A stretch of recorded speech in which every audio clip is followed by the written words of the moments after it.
everyone. I've really been talking about the ancient mind as of late, and I really came across this great topic to talk about, which is expectations. Now, these ones have caught me out big time, especially with a lot of my friends. This was massive for me, and I think this is part of the ancient mind. Expectations have positive, negative, and neutral. From what I've experienced, consequences of expectations.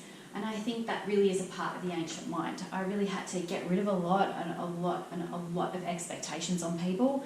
If that means cutting them out of your life and getting rid of them, to get rid of these, you save a lot of torturing yourself. That's what I've realised.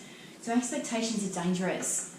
It's something that you're going to come across in your transition, no matter where you are at.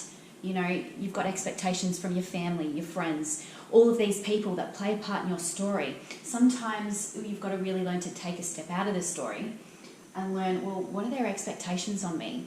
And go through these lists, so the positive, negative, and the neutral.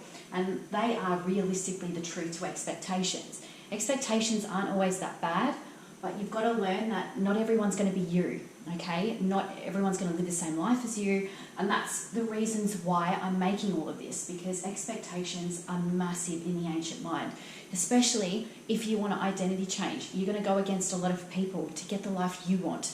If those people are really supposed to be with you, they'll support you no matter what. And I'm going to be honest, support's very hard to come by. So this is a massive problem in society, huge. This is one of the biggest things, because we have expectations that these other people are going to make us happy.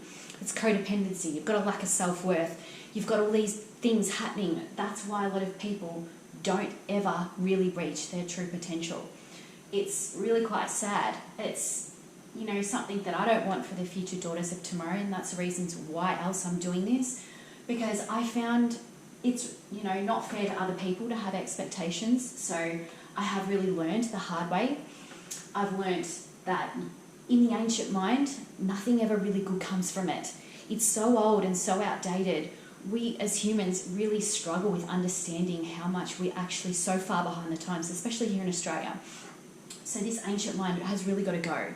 It's one of those things where when we realise how dangerous these things can be, when we don't involve these three really critical points to make about expectations, it becomes very problematic for us in our transition. So expectations play a huge part, and they're part of the ancient mind. Whereas if you're going to choose identity change, you really have to learn to leave these behind and learn to encompass your own identity change and learn how to get into transition properly.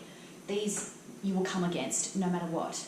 So it's just learning how to actually work with these, work with how to actually deal with the positive, negative, and the neutral part of expectations, and learn how to really encompass your own identity change and your own transition.